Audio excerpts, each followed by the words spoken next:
Crypto is on the rise, making that dough in the crypto paradigm.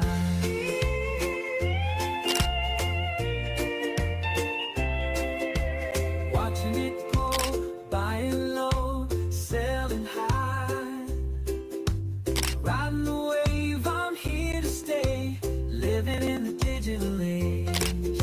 No banks, no fees, just decentralized. It's crypto paradise. Ooh. No banks, no fees. Good morning from Paradise Surfers. Happy Monday, all. It is October 13th.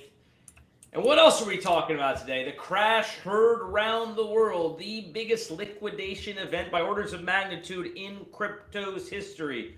What happened, why it happened, and what do we think is coming next? Hint, we're going to be fine, guys. We are going to be fine. The markets are rebounding here.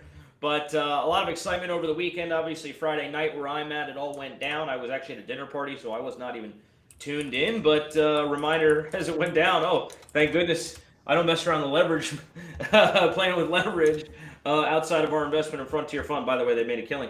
We'll get into that too. But Nick, where were you when it all went down? First reactions, and then we can sort of get into some of the details of what actually occurred there. I was actually getting ready for a charity event. I ended up being like 10 minutes late to the charity event because I kept having to push back the shower and the shave because I was watching the charts. And, it was pretty wild to see. But when these things happen, when these waterfall events happen, of course you want to figure out what's the source. Is this going to be sustainable, or should you be deploying capital? When it was going on, we decided not to sell assets because that'd be a silly move now in hindsight. But we actually were buying some assets. We were buying up some assets over on Pulse Chain. We bought up assets on BNB in the BSC chain, and we bought up some Pengu. That's kind of the headline of the story. And the first chart we'll look at is Binance's resilience in the BNB token. Everything bounced hard yesterday when everybody was doom and gloom. When I first woke up, everybody was doom and gloom over the weekend, but things just kept creeping higher. We'll look at those charts. But BNB went to a new all-time high after the liquidation crisis. ZEC Zencash, one that we've been talking to you about, or Zcash, went to a new all-time high after the liquidation crash. So, it's time to look at the markets, look at the projects that were resilient, and if you believe the bull market is going to continue, that's where you should position your portfolio, because I think that those assets are going to be the strong assets moving forward. Yeah, I'm not surprised the market bounced at all. I mean, this was a crash based on sort of discrete elements within the crypto space, really just leverage traders that, yes, had a spillover into the underlying spot prices of various assets, sure.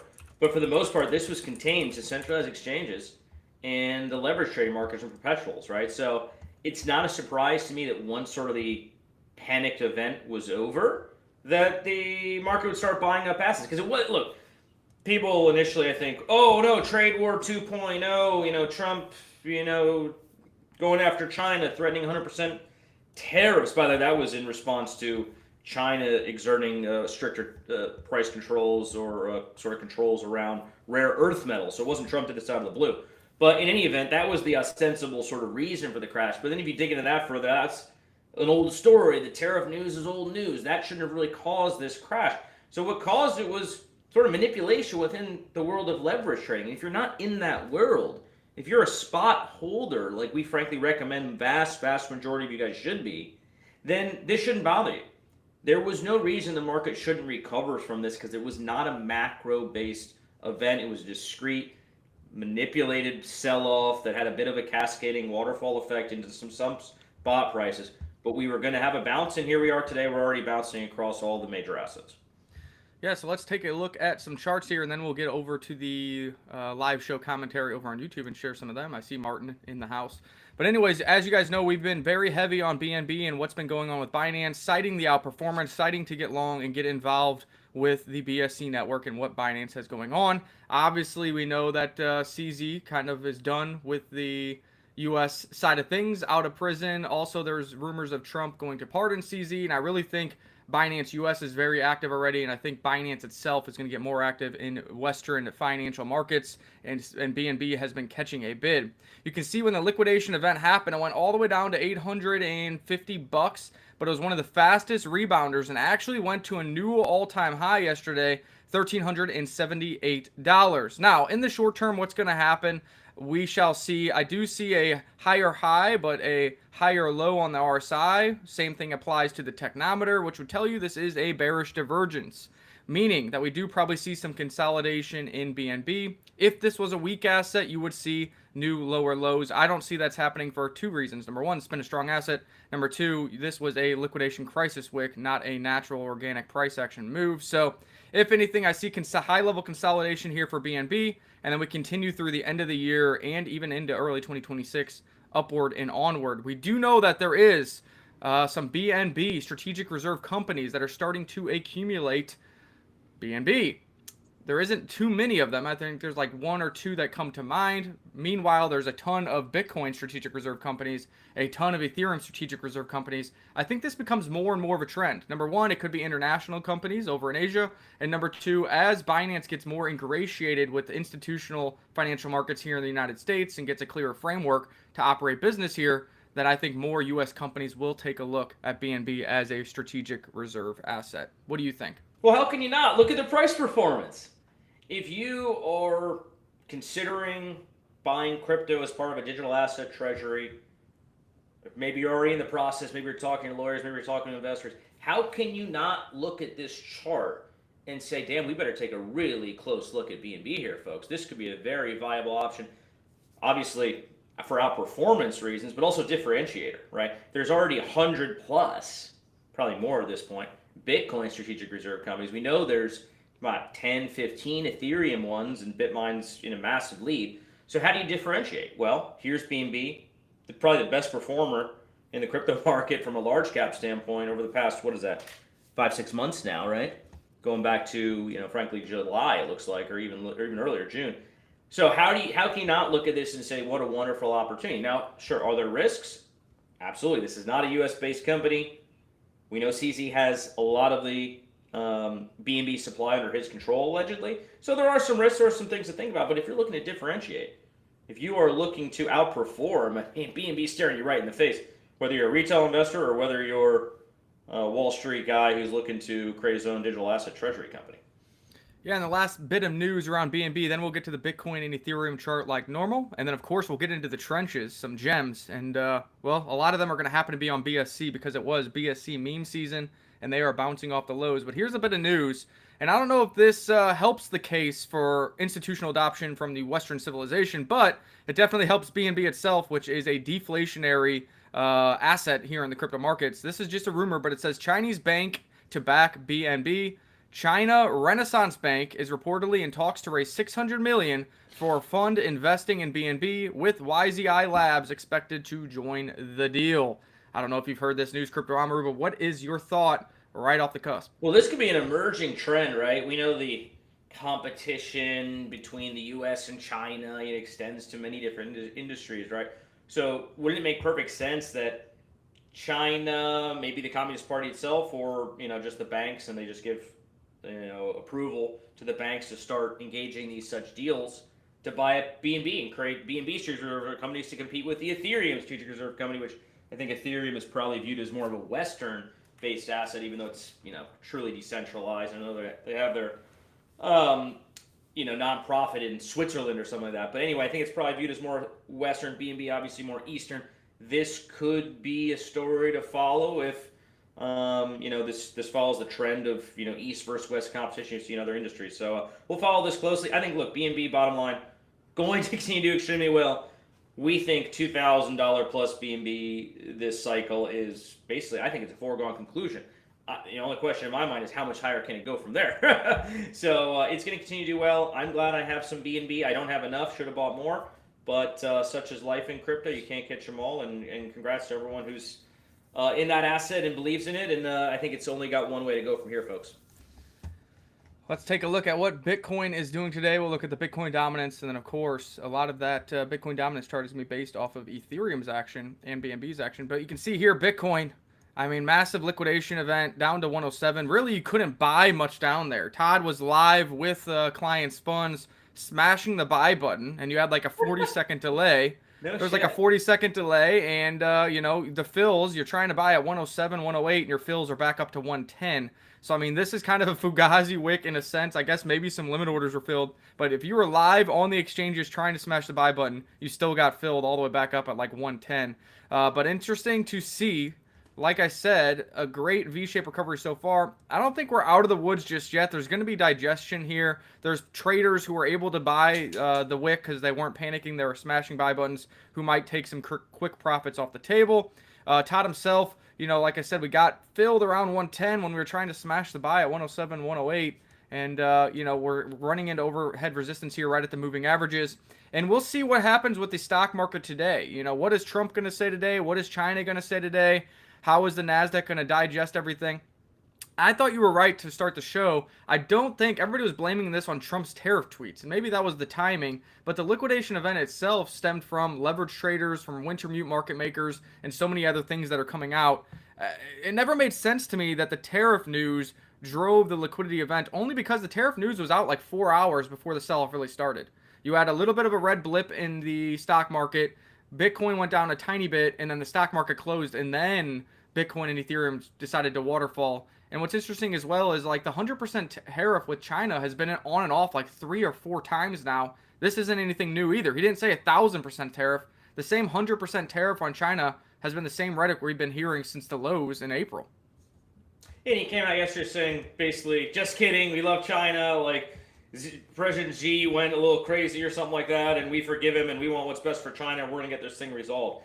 So, I'm not out here, one of these guys suggesting it was all some orchestrated conspiracy theory. I know I'm seeing these floated around, basically, that some Trump insider with the administration or close to him, knew what was coming from an announcement standpoint around these tariffs, put in a massive short, and, market crashes as a result of this tariff, and this guy pockets like $100 million. I don't think that's really what happened. I think this was orchestrated. I think it's more likely that the tariff news was a bit coincidental. We were seeing weakness in the stock market even leading up to that. Like we had seen a couple of red days on the NASDAQ even prior to Friday because we were overheated. We had been like up only on the NASDAQ for like 6 or 8 weeks or something but crazy like that, right? So we needed a bit of a cooler. We needed a little of a let's catch our breath, let's take some profits, and, we'll resume up only, ASAP. So I don't know. I'm not a big conspiracy theory guys. You guys, as you probably know if you watch the show often, I think a little bit more coincidental, but surely manipulated. One story I saw that some hackers, I don't know if you can call them hackers, but they were very sophisticated players, right? That they sort of took advantage of some internal pricing mechanisms on Binance itself.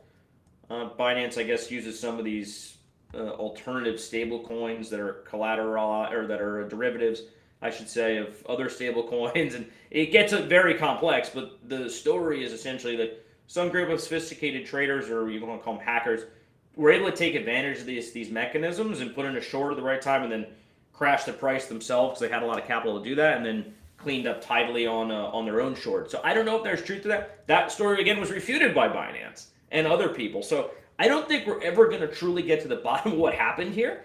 But my takeaway is leverage is a dangerous, dangerous game unless you're really, really, really good and know what you're doing. Shout out to Frontier Fund. Made us a killing on Friday, by the way.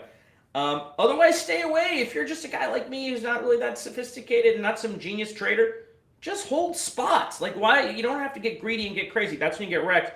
And so, we've been saying this. Other people have been saying this. Hopefully, folks learn their lesson by now. If you're not really, really, really good at this, just stay away from leverage, guys.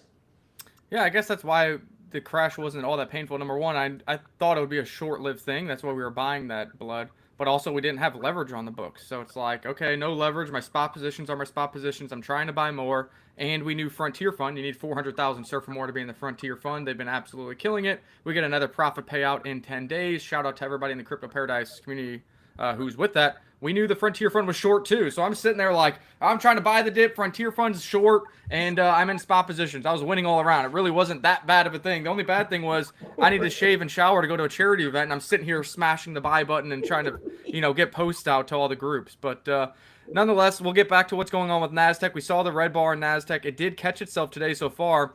I don't know. I mean, historically, I would say, hey, this needs to be an A down, a B up today, and then we get a C down back towards this moving average. But if we look at what's been going on since Trump has been in office and shooken off the tariff FUD, you don't have ABC corrections. You have A downs and then you go higher. So I mean, it's kind of wild here. The other nice thing, if you are a bull, is the open today did not leave a gap. So you don't have a gap here to fill. It opened up orderly, and we'll see what happens today with news. I'm sure Trump is going to be having some news out today that will affect the markets, and we'll keep a close eye on that. Again, I don't think this is a major top for NASDAQ. I think we continue upward and onward. Now, do we have a minor consolidation or correction down in the moving averages? Last live show we were talking about it would be a perfectly healthy correction to come back here to 24,000. We almost got that with Friday's sell-off, and if this is an ABC down, then you probably will get that because that would be major support here as we did stop in this area to kind of consolidate previously. So it'd be perfectly healthy. Come back down there, test that, get all the doom and gloomers back out. Jim Cramer saying sell your stocks, and then we go to new highs once again leading into the end of 2025. If you're not a day trader, keep calm and carry on. I mean, the stock market is going to grind higher. Pay attention to the macro stories if you're, long the markets and you're long-term buy and hold type as I am. You pay attention to the macros. You pay attention to the fundamentals. You don't worry about these leverage manipulated washouts. And the story on the stock market is AI.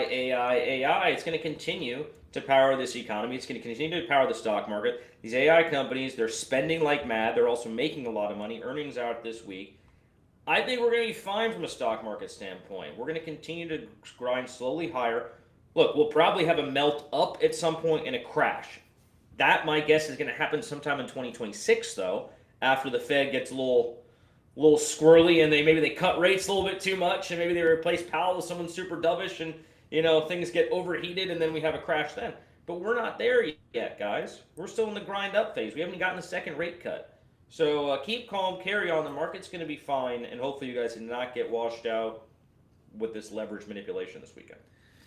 And look how crazy this is. The Bitcoin dominance was pretty orderly, and then boom, look at that spike as Bitcoin dominance absolutely soared. But that was during the liquidation event because, Bitcoin went down to like 100 grand, but all these other alts went down 50%, 70%. We even saw some alts virtually go to zero.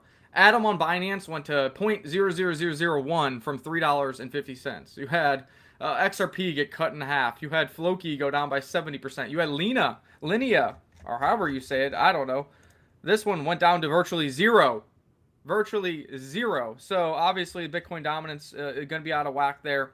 And if you're doing any charting on the Bitcoin dominance, you probably need to throw out all of these 24 hours of 4-hour candles, because all that is kind of going to be skewed based off of the results of that liquidation event. Nonetheless, Bitcoin back up to 59% even after this sell down with BNB rallying, Ethereum rallying, etc., which leads me to believe that you do have a big alt season still in the works, as used to could go down to 55% Bitcoin dominance as this market cycle progresses. A lot of those wicks to zero were Fugazi wicks, though. I don't think you could buy there. And it was only on Binance, those prices. I think on the DEXs and stuff, it was still relatively normal. I'm probably down, but not like zero. It wasn't, Atom's free now on Uniswap. Like, no, of course not. So, again, discrete, limited to certain centralized exchanges. That's where all this madness happened. To me, reminder that, look, leverage is dangerous. Some of these assets you think are really liquid and, they're major altcoin and huge market cap. They're maybe not as liquid as you think. We were making fun of certain influencers before we came live here. But yes, take your money off exchanges if you're not using that money to trade. Like, I still don't fully trust centralized exchanges. No one should. It's not, not your keys, not your crypto. These are all true things. My hope is that we do see some sort of, I don't want to call it a reckoning, but consequences, some reform, some new rules. At least if it's not going to be done by outside regulators, at least Binance needs to change their internal systems or any of these exchanges, right? There's no excuse in my view for the exchanges all simultaneously to go down at the same time. No one can buy. Meanwhile, they've crashed the price because of this leverage trading bullshit that's basically taken over this industry now.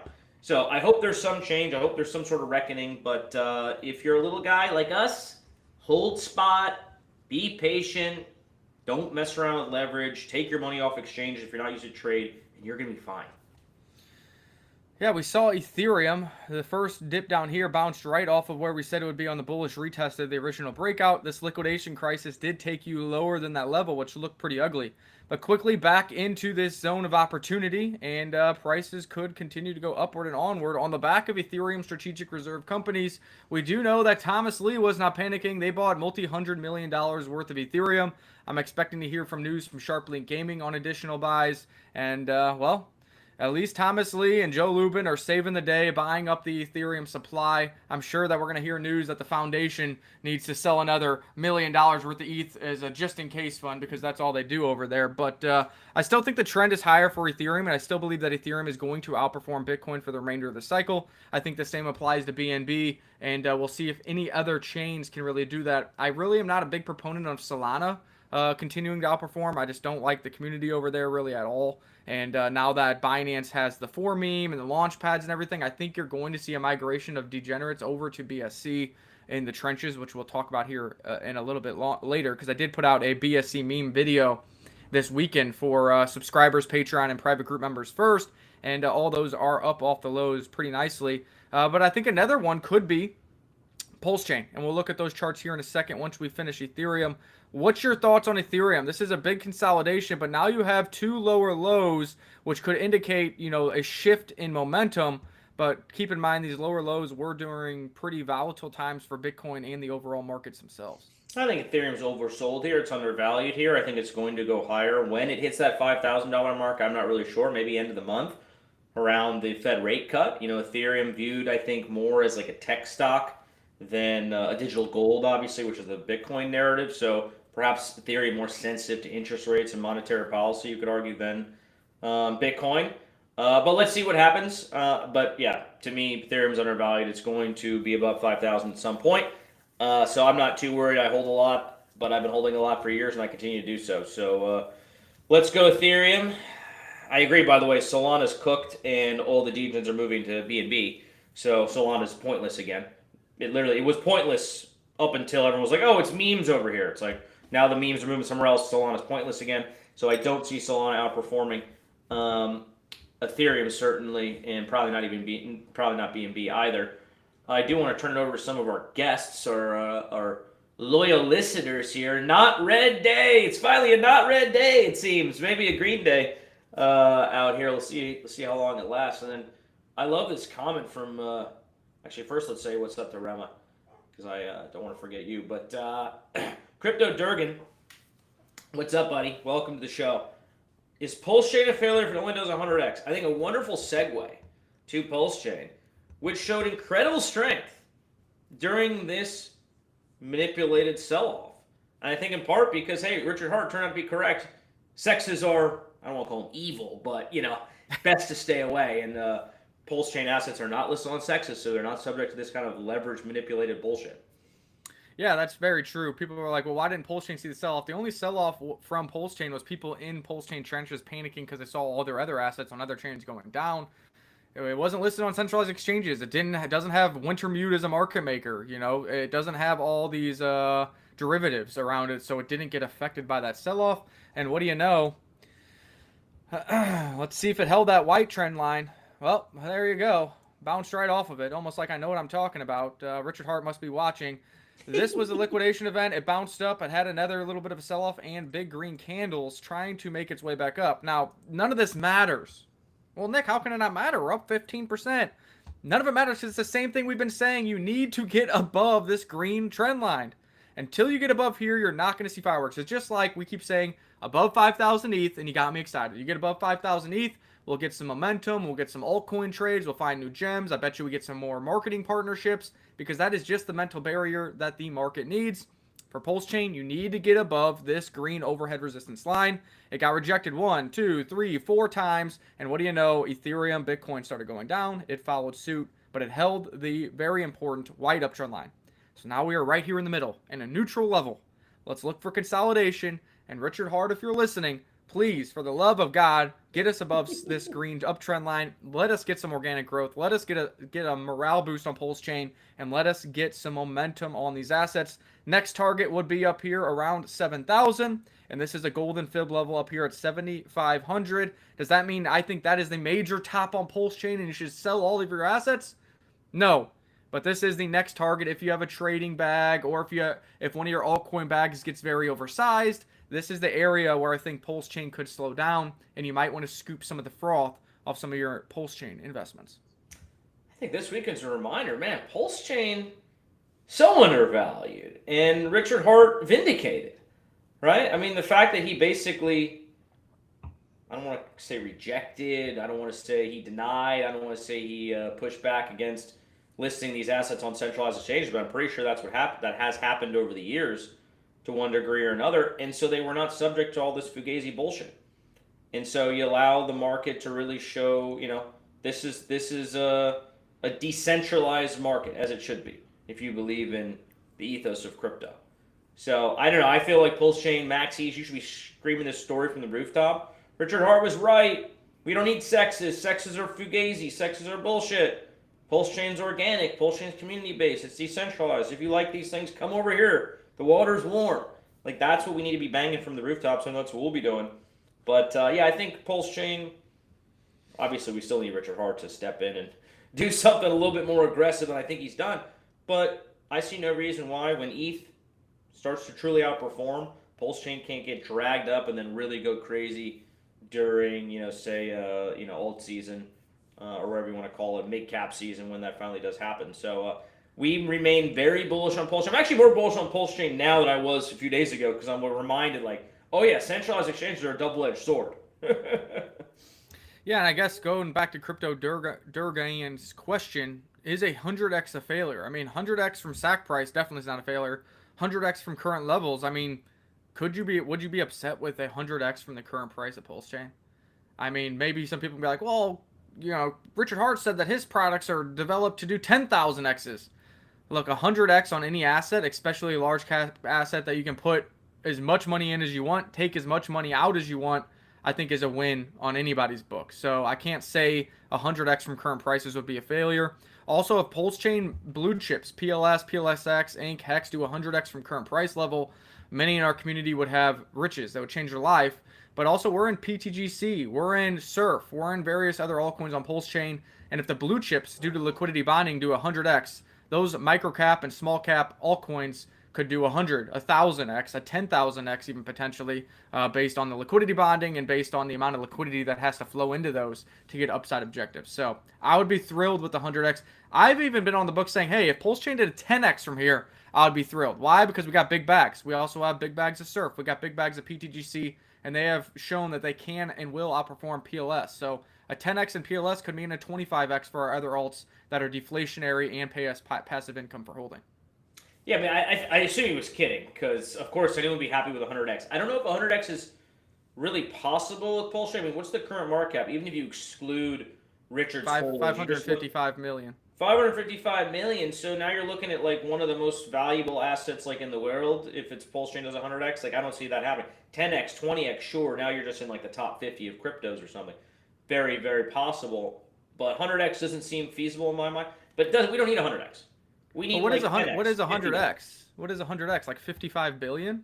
I mean, I guess that's right? Still in the top. Is my math wrong? Yeah. I don't know how much BNB is worth when we look at the chart, but probably more than that. So yeah, okay. Now we're in the top 10 of cryptos. Theoretically possible, sure. I don't see it likely, but I don't think that's needed. I don't think we really need 100x to be happy or whatever. I assume he's kidding. But even if it does 10, 20x, and like you said, all these other assets are dragged up. Some of the micro cap gems you're investing in, those do 100x, sure. That's what you'd expect to happen. But yeah, Pulse Chain highly undervalued. And my hope is that today, or this weekend, I should say, was sort of eye-opening for people and say, you know what, Richard Hart may have been right all along. Does a strategic BNB reserve website exist? If it does, let me know in the chat box. Maybe it needs to be. Maybe that will be early on that narrative. We were very early to predicting that the Ethereum strategic reserve narrative would drive the market. That's why we got long on Ethereum at $1,500 before any of these companies were even on here. All that was on here was Ethereum Foundation, Pulse Chain SAC, and Coinbase. Now you see all these other ones popping up, and Ethereum price did a double or a triple since that entry. But what's interesting here is we've talked about Pulse Chain. and how 5,400 ETH went on the move last week, and that was worth 22 million. And we're like, hey, it went through Tornado Cash. Is Richard Hart a scammer and keeping that money for himself? Is it going to find its way to Pulse Chain and pump the bags? And that was kind of my theory. Like, well, out of those two options, it's going to come to Pulse Chain and pump the bags. But now there's been a little bit of action going on. We know that Richard Hart beat the SEC, and I've been saying, hey, he's not going to go live until he beats the SEC and beats Interpol. Well, there has been an update on Interpol's website for Richard Hart's case as of October 2nd, I believe, or no, October 10th, one of the two. And what's interesting there is it's not, recessed, but it just says in the log that it was updated. And isn't that timing a little ironic? 22 million goes on the move from the Pulse Chain Sacrifice wallet. Richard Hart has a tax case with Interpol. Did he just use that 22 million to settle up on his taxes, pay the lawyer fees, and have a couple milli left over to pump Pulse Chain? What do you think? Is the Interpol case about to be resolved, or is that timing just a big coincidence? I certainly hope it's resolved. He should settle it. I mean, if they're just after tax money, just negotiate some kind of deal and pay the money and move on with your life. Like, what are you doing? Like, if you're truly a billionaire, like, just pay the money and it's a speeding ticket. Just move on. I don't know how I feel about him taking money from the Sacrifice wallet to pay, if it's his personal tax debt. I think the tax Interpol case was due to the Pulse Chain Sacrifice raise. Okay, there's no guarantee, but because you raise $1 billion, and they're saying there's supposed to be tax implications of that because he was resident in that jurisdiction. Got it. Okay, well, if it's related to his company and this is company money, for lack of a better word, company, and I know maybe it's more decentralized than that, but whatever, fine, then pay. If it's not as personal, I got no issues. But let's just get it done with, man. Let's get it done with. Let's get this case over and resolved. Let's get back out there doing streams. I've been watching his streams. They're very insightful. I actually really like his old content, and he's got to get out there and do some new stuff. And let's deploy some capital into Pulse Chain. Simple as that, and you can make this thing run. It's really not that complicated. Yeah, we'll see what happens, but that's kind of the narrative that's been floating around. It is interesting that there was a verified update on the Interpol website right around the time that all this Ethereum was moving. If you have a tax evasion case, you're going to assume it's going to cost millions of dollars. That was $22 million worth of ETH. Also, that was probably pretty good timing because ETH was at a higher price. It happened before the liquidation event, and the price that you would have been selling through Tornado Cash is still higher than what it is today. So enough on Ethereum. Any questions, comments, or concerns in the chat box? I know Crypto over here says there's zero coincidence, so he believes in the conspiracy. Zero coincidence. Hashtag zero coincidence. Yeah, we want to hear from you guys. I see we got a lot of Pulse Chain people here. Love to see that. What are your thoughts? Happy he's taking the money, or whoever they took the money out of the Pulse Chain SAC wallet and may have paid off Interpol, or how you feel about it? It's an interesting discussion. But want to give a shout out to Moonmud as well. Good morning. Happy to see you. Good to be alive. Yes, it's a reminder. This weekend's a reminder that if you weren't wiped out, or even if you were wiped out, God, I saw a story about a guy who I think was wiped out by this and took his own life. This was like a Ukrainian fund manager. I don't know if you saw that story floating around X, but nothing is worth taking your own life. Like, yes, you lost money, you lost other people's money, but you can make money back. Money comes and goes. You only have one life to live. Do not let these markets get to you that much, guys. And practice good risk management. Like, don't be over leveraged. Don't be overexposed.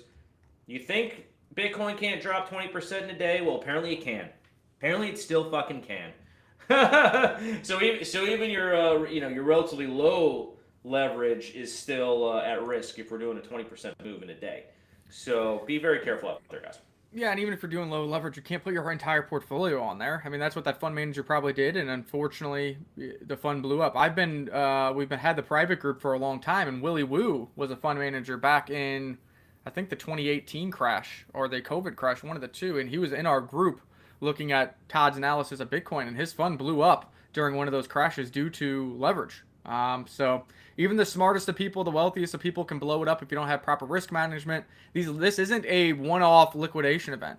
The only reason that it's getting so many headlines is because the number is so big. But remember, the number is so big is because the value of the assets are so much higher. Similar percentage liquidation events have happened many times. Happened in 2017, happened in 2018, happened in COVID in 2019. Like, this isn't a one-off thing. This will happen again regardless. And you got to be careful. Do not have the entire portfolio on leverage. Most of you shouldn't have any leverage. And if you have a leverage position, you need to practice risk management. This is like, who knows how many funds have blown out since I've been in crypto. And scary thing. Sorry for the guy who took his own life. It's even worse because, well, look at the prices. Took his life on the waterfall, and now you're 48 hours later, and you got BNB at an all-time high. Bitcoin's back up. Ethereum's back up. And that could have been a life saved. He could have been, going long with the remaining funds and trying to make it back for his clients and his business. Yeah, nothing's worth taking your life, guys. That's for sure. But I think the difference between this cycle when it comes to leverage and in previous cycles, retail could make money in altcoins. And they could make money in spot. So they did. That's what the focus was. Even last summer was meme season, right? But since meme season died off and there's been no other kind of like altcoin resurgence, vast majority of retail has moved over and done this leverage stuff with the perp dexes that have arisen. So it's now a much more prevalent part of the market. And sadly, greed, taking on too much debt. I mean, these are the downfalls of even the smartest people in the world. And so don't think you're immune to it, guys. Like I always say, get rich slow. Don't try to get rich quick. You try to get rich quick, you're going to lose your money. So get rich slow. Just buy and hold spot, or maybe you want to dabble in some altcoins and time things. Okay, sure. But man, leverage is a very dangerous game for most folks. And I've gotten some gray hairs after the crash. Hey, Ron's right. No, I'm just getting older by the day, my friend. Really, that's what it is. The funny thing about this whole thing that went down too is, Nick and I already alluded to this a bit. We actually made money in this crash. I hate to say it, but the Frontier Fund, who are professional, these are professional traders, guys. They are doing this for now over a year, and when I tell you they're professional and they're doing something 12 hours a day, I know how these guys operate. I used to work with them at my other startup in crypto. They are dedicated. They are very hardworking people, and they're doing 8, 10, 12, 16-hour days managing our positions in the Frontier Fund and doing this kind of trading. And even they have really strong risk management in place. They don't ever use all the money. They have systems in place.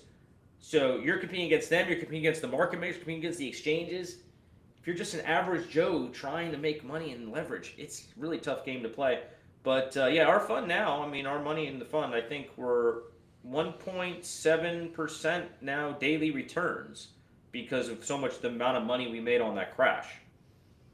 Yeah, pretty wild. How do you get into the fund? 400,000 Surf or more gets you in the fund. The next round probably opens here in 12 days or something. So we'll be doing some short form videos on that, get you guys involved. Again, there's always risk with that, but they've been doing it for a year now, and they've never had a negative monthly return for investors. Pretty wild to say that, especially when it comes to crypto and when it comes to leverage.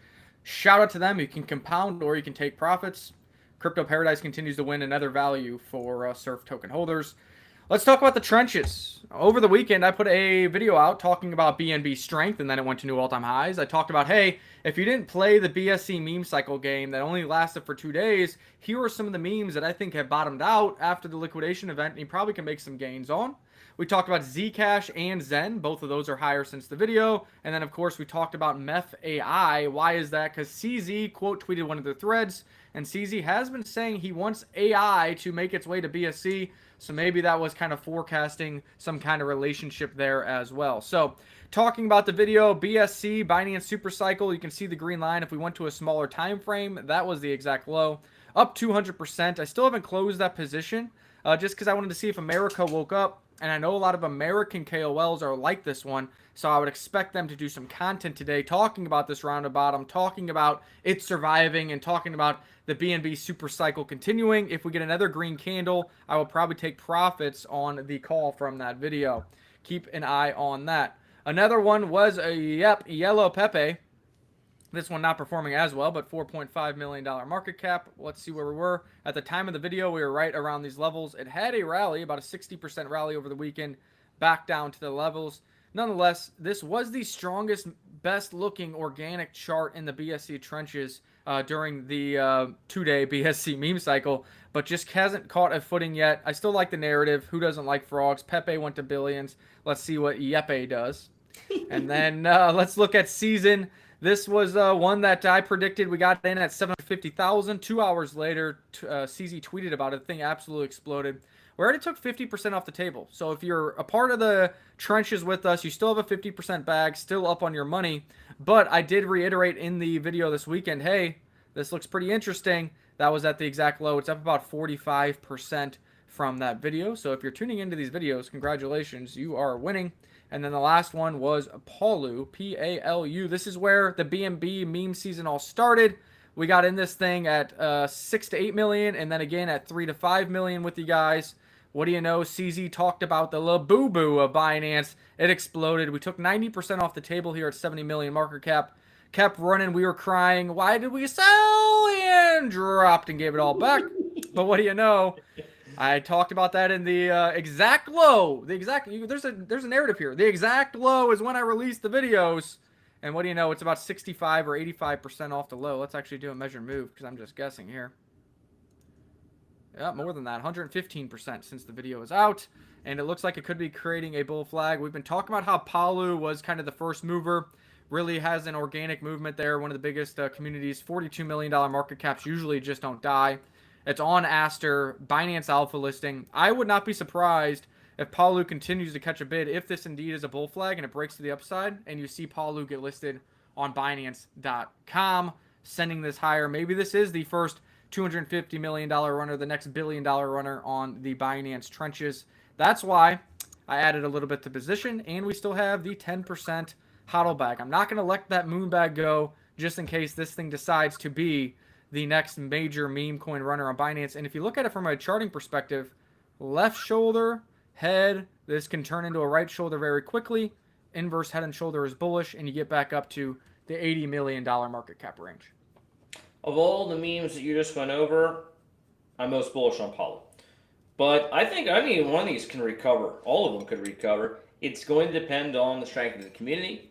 Is there leadership there? How much activity is happening on social media? And of course, if there's Binance, Aster listings or Binance Alpha or Binance Spot listings, obviously that's a huge factor too. But if you're considering any of these, I would, do your research, do your due diligence, jump into their communities. Check out the Twitter.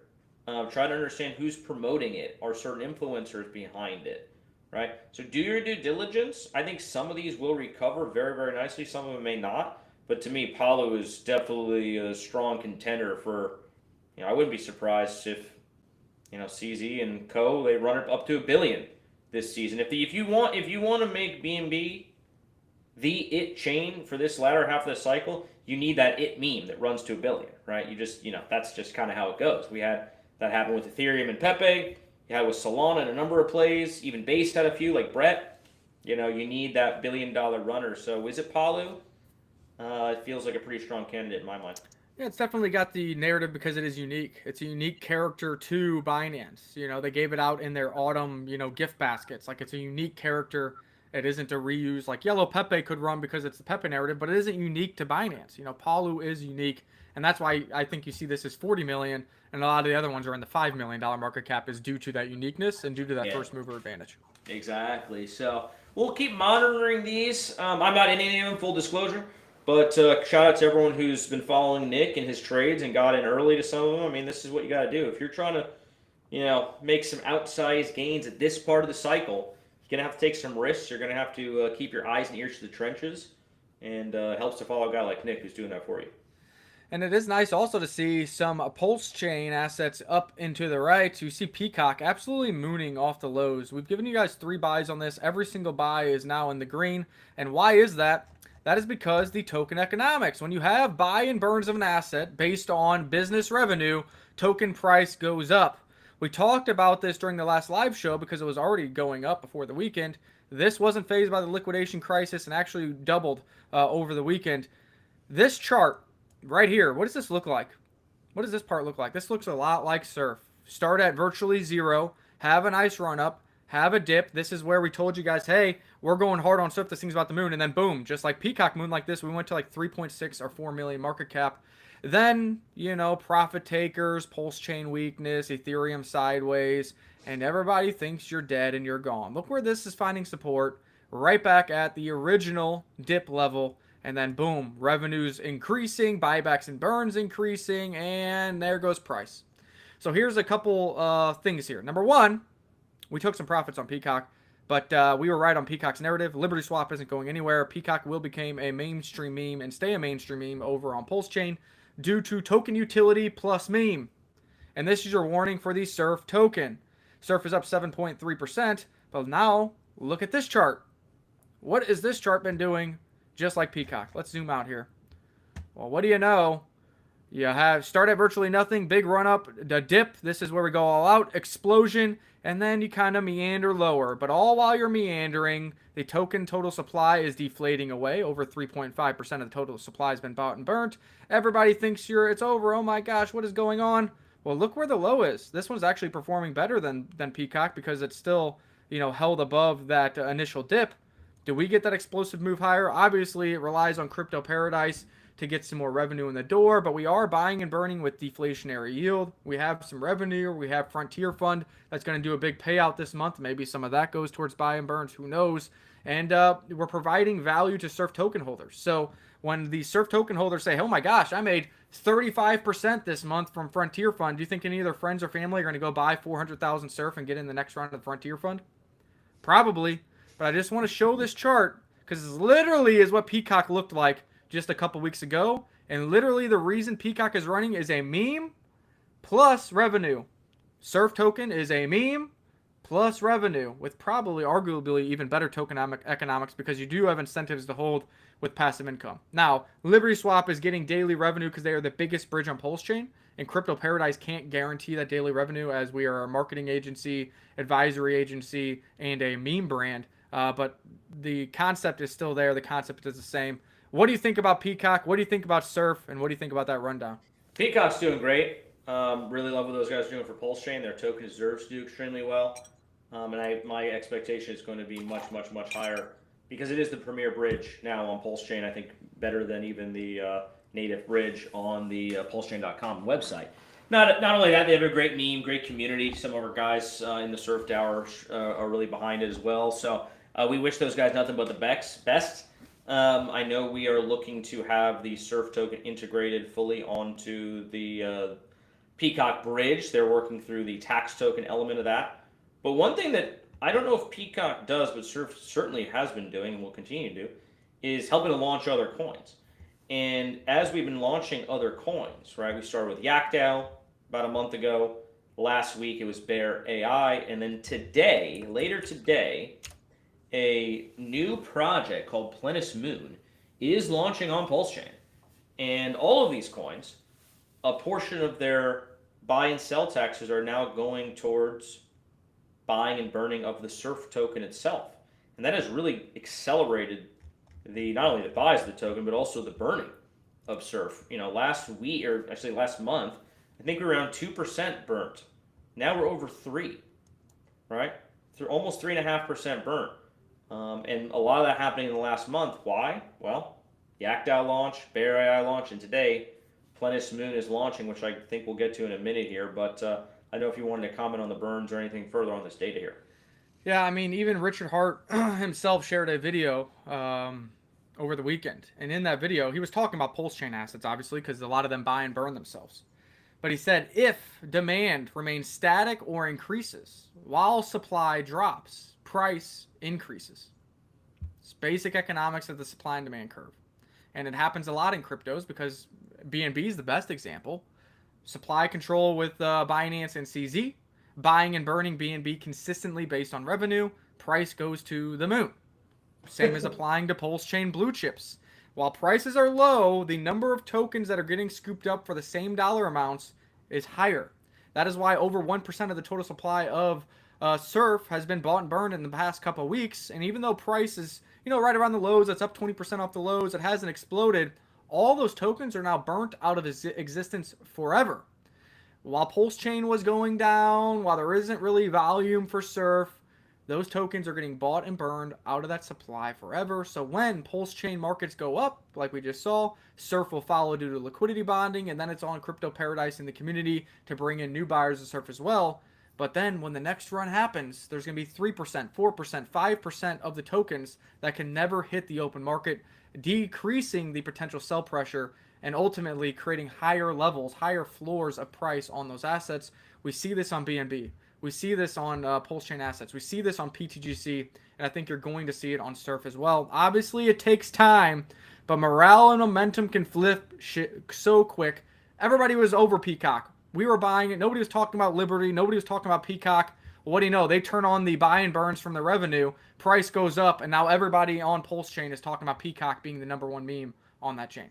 Well, it only takes price reversing and starting to pump where everyone's sentiment shifts. Like, oh, yeah, it's the greatest coin ever. When really all that happened was, okay, sellers ran out of steam. Perhaps there was enough buy and burns that happened, or, you know, a big whale comes in and starts accumulating. All of a sudden you have a reversal, and everyone loves that token again. So do not be surprised that happens with Surf.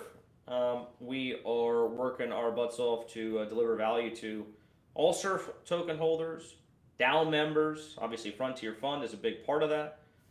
Up, what, 30% this month now for us. So shout out to those guys.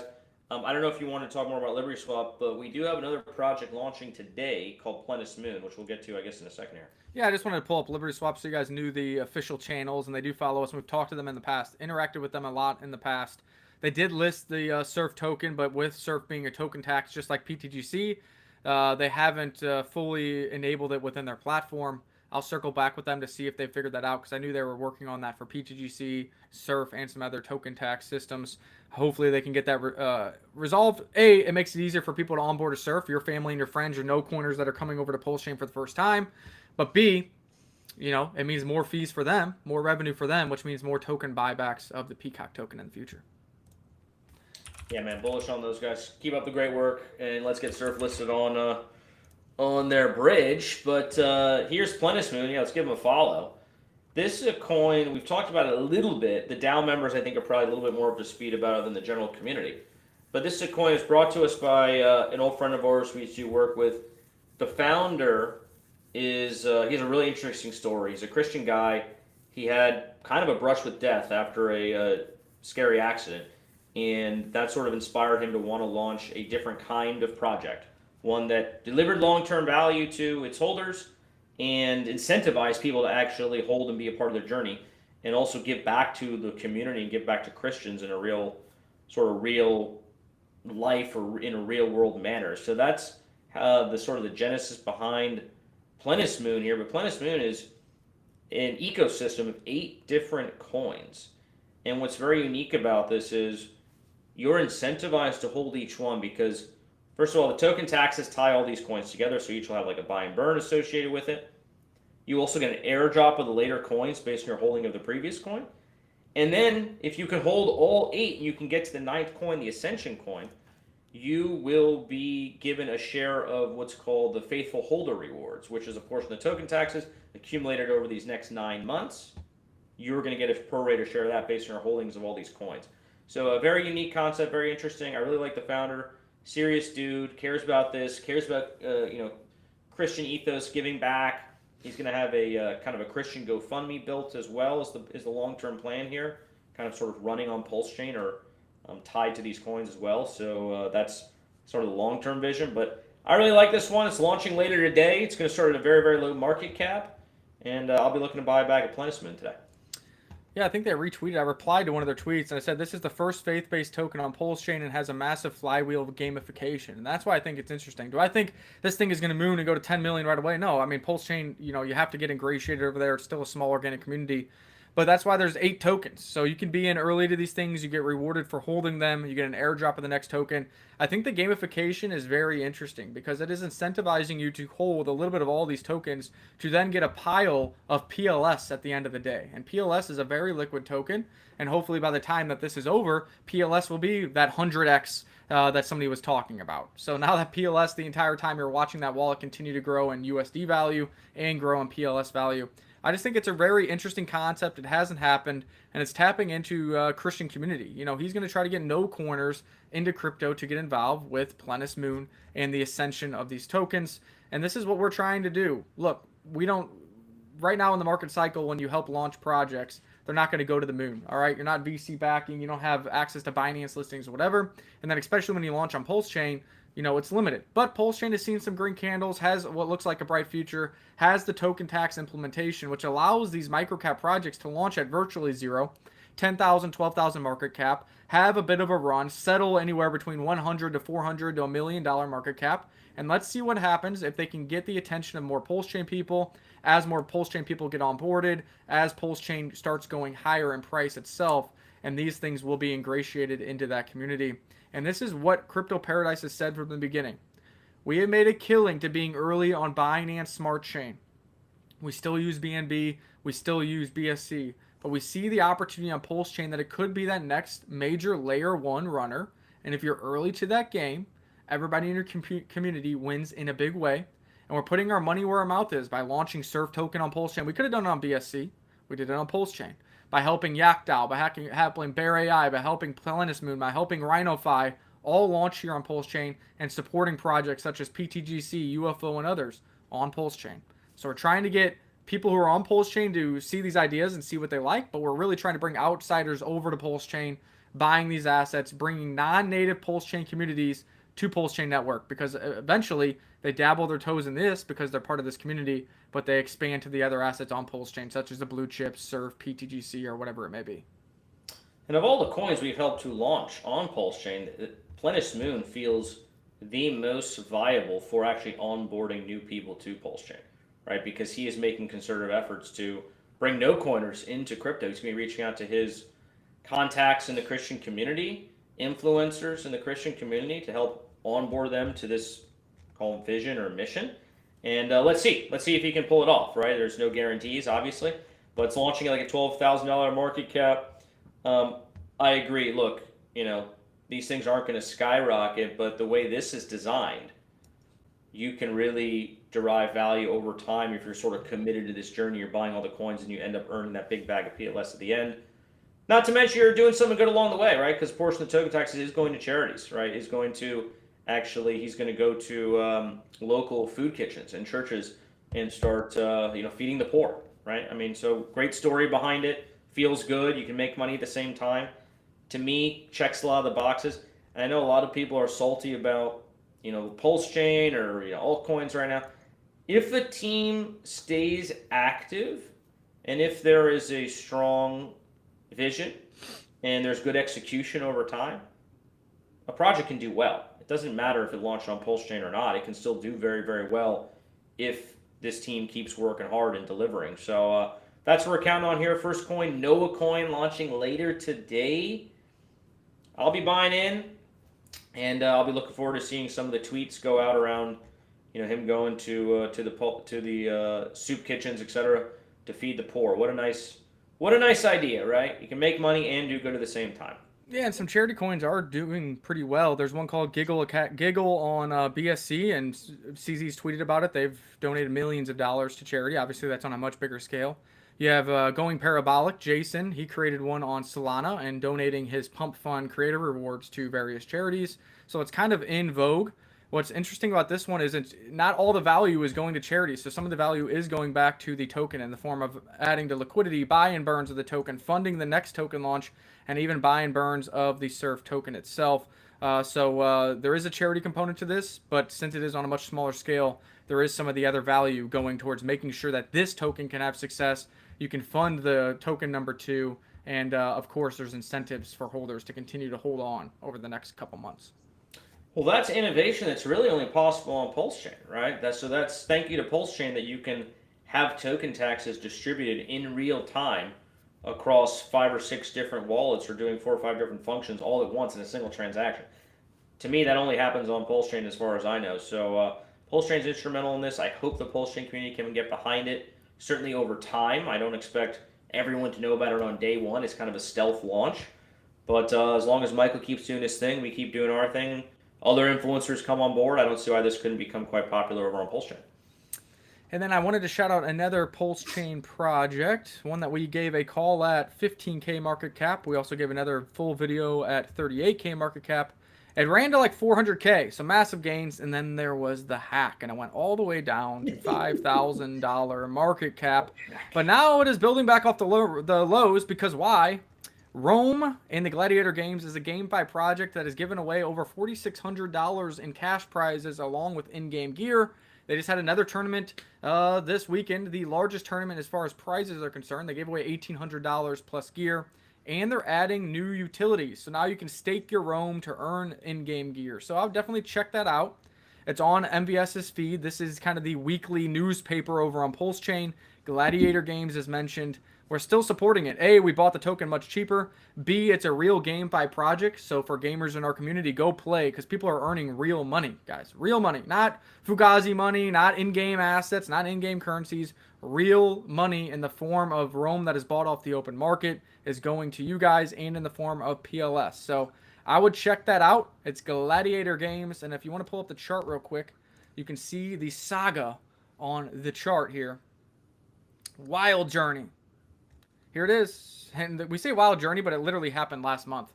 I mean, my gosh, that's crazy. We bought it down here, gave calls in our private groups. Absolutely moon. Massive profits.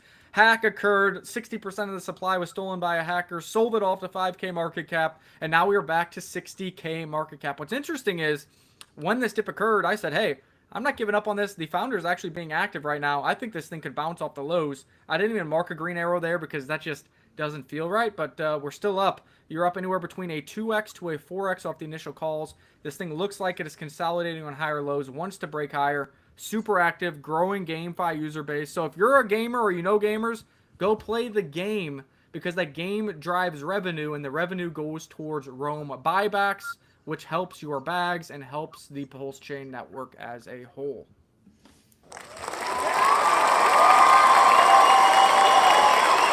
Let's give it up for Rome. Let's give it up for Rome, man. I was skeptical when that hack hit because how many hacks have we been involved with? Like at least from an investor standpoint, investing in a coin gets hacked. It's happened countless times. Very rarely in that case does a coin ever come back, or the founder comes back and shows face and actually push it again. This was a different, right? The hack happened, and wait, here's Jason. He's still out there giving a post-mortem, explaining what happened, still pushing the game, still pushing the token, hasn't given up at all, showing that tenacity. So shout out to Jason, shout out to the entire team and community behind Gladiator Games. I think, look, GameFi can work in crypto if it's real, if you're getting real money, if the games are fun. The problem was you were getting paid to play games that weren't fun, and then when the money dried up, because it was coming from basically the treasury, right? Bunch of tokens are minted and then given out as rewards to people who are playing the game. That's not sustainable. This is not how that works, right? So I don't actually know the full mechanics of the tournament. My understanding is there's a buy-in, right? And so the money is actually coming from the players themselves, distributed up that way. There's also a buy component of the Rome token as a part of this. So to me, it's sustainable. GameFi, let's see if it can make a resurgence here, maybe on Pulse Chain. We've covered a lot. We got some things we got to get to, but we are an hour and 2 minutes into this. Thanks for everybody for tuning in. If you have any other questions, comments, concerns, leave it in the comment section. We'll try to get to it. And we'll be watching Bitcoin and Ethereum today, and we'll be watching BNB in a big way. Oh, I got to get off and do my taxes now. Isn't that fun? Isn't that fun? You can delay these things. You can get the extension, and then October 15th hits, and you got to figure out your taxes. But, at least the market's up today, so I'm feeling a bit better about that. But, great stuff, guys. Appreciate everyone who tuned in. We'll be back tomorrow. Don't forget Plenus Moon launching at around, sometime this afternoon. I don't exactly know when it will launch, but later today, the first coin from Plenus Moon is launching. It's called Noah Coin. So stay tuned to our socials. Subscribe to the Plenus Moon, Twitter to find all the relevant information. And until next time, guys, we will see you on the beach.